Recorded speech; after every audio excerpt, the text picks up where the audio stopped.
I'm going to teach you a hip opener sequence. This is really, really good for first mobilizing the hips, and then I'll teach you the activations that go along with it.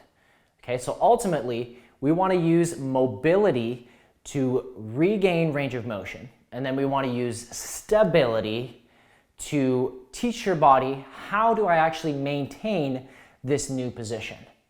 Okay, so this is a sequence that you're going to want to learn. You're going to want to teach it to others as well so that you truly understand it, because it can be really beneficial for your entire body because it's going to cover everything.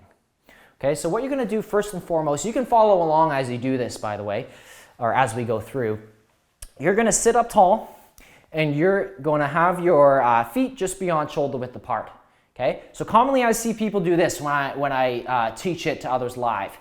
Don't do that. Okay, go out nice and wide. It's better to be on the wide side than it is to be on the narrow side. Okay, you're going to set your arms down behind you and your palms or fingers are going to be facing away from you. Okay, so like this. We're going to sit up tall, and then what we're going to start with is we're going to start by dropping our knees side to side. Start with side to side, and we're just going to get a feel. How does this feel? How are our hips moving? You might notice one side, it's easier than the other. So for me, if you notice, this is my left leg here. I have trouble getting this close to the ground. Whereas on this side, no problem. I can't quite get to the ground, but it's closer than the other side.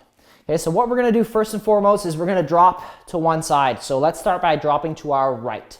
Okay, so I've now let my legs fall on the ground, and I'm going to take my hands and place it on either side. So I'll turn here so you can see. So again, I'm here, I turn to one side, I let my legs fall right to the floor, and my palms I've now got evenly spread on either side of my knee. Okay, so this is my right knee, and what I'm going to do is I'm going to take a deep breath in, and on the exhale, I'm going to drop down. I'm going to come back up, and just like a wave, we're going to crash down.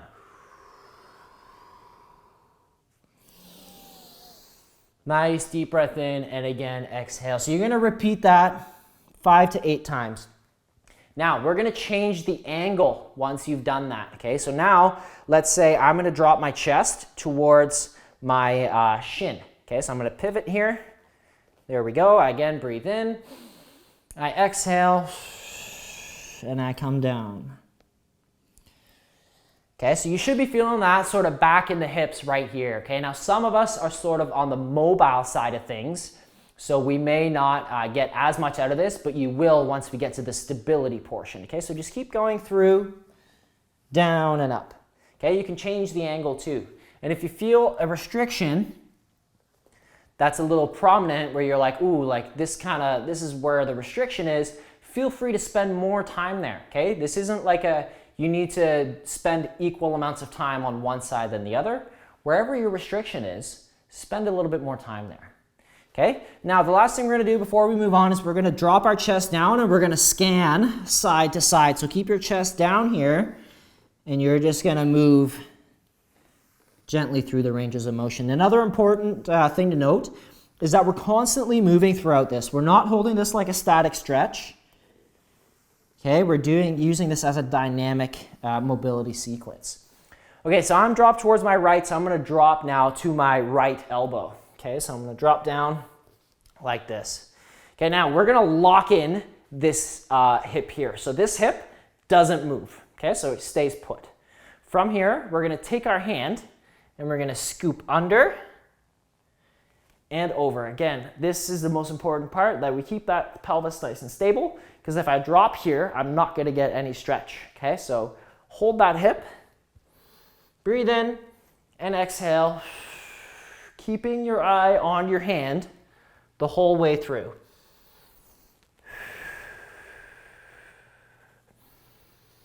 Okay, do that about 5 to 8 times.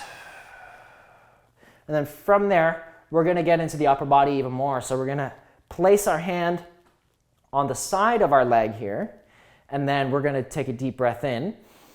And we're gonna exhale, and this time I'm gonna do a full circle, but I'm gonna go backwards. So I'm gonna start by reaching towards my left ankle here. So I'm gonna go back. I keep my eye on my hand the whole time, and I come through as I take deep breaths. So again, nice deep breaths. Exhale, and a nice full circle. Okay, good. So again, repeat that 5 to 8 times, okay? Now, we're now halfway through the sequence, so we're gonna come back to the middle, and we're gonna drop again side to side. Now this time, you might notice, oh, this is a little bit better now. Okay, so so this side is now able to go a little bit lower, okay? We're gonna repeat now the same sequence on the other side, so I'll go through it a little more quickly now. So, hands on either side, and I take a deep breath in, exhale, drop, inhale, exhale, down we go. Repeat 5 to 8 times, okay? We're gonna switch up the angle so we can go inwards towards my shin. Or I can move backwards and just go this way a little bit. Again, 5 to 8 reps, and then I come down, I hold, and I scan.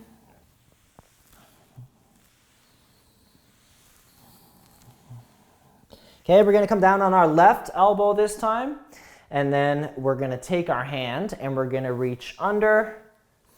Remember, this hip stays locked now, and over. Nice deep breath.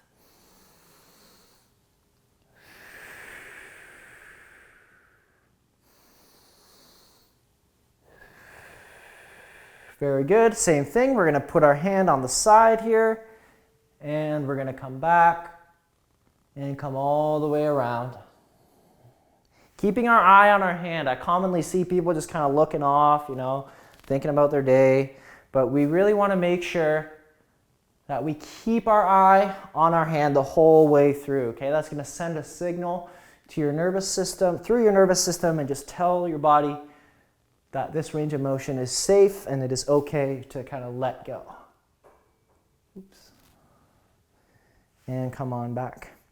Okay, so that's the end of the sequence. So now you can check again both sides, and if you take your time through this, your hips should feel a lot looser. Okay, so this constitutes the first part of the warm-up. So that's the mobility part. Okay, so now we're going to teach the stability part, and this is much more challenging for a lot of people. So same thing, we're going to get into this position, but now we're going to lift off. So we're going to lift off, and we're going to cross our arms like this. Okay, and now we're going to move side to side just like we did in the first sequence, but without using our hands. So now it's going to be a lot tougher. So I'm sitting up tall, I've got my core brace, and from there I drop to one side, and then I switch, drop to the other side. Okay, so we're just going to go through that for about 10 reps, and that will constitute as an activation portion. Okay, so again, we've used the mobility to gain range of motion and to loosen up the muscles. Now we need to teach the muscles how to stabilize and keep that range of motion for the longer term. Okay, and that's the end of the sequence.